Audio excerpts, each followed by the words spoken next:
আজ আমরা যাচ্ছি লালমনিরহাট জেলার চাপার হাট। এই হাটটি অত্যন্ত মনোরম পরিবেশে অবস্থিত।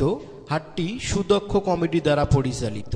হাটটি বসে শুক্রবার ও সোমবার। আমি আবারও বলছি, হাটটি বসে শুক্রবার ও সোমবার। আমি আছি মেহেদি হাসান বাবু আপনাদেরই সাথে। বাবজান, গরু কোথায় যাবে? জয়পুরহাট। জয়পুরহাট থেকে আসছেন? কখন আসছেন আপনারা? ওই একটার দিকে একটার দিকে আসছেন, এখন চলে যাবেন?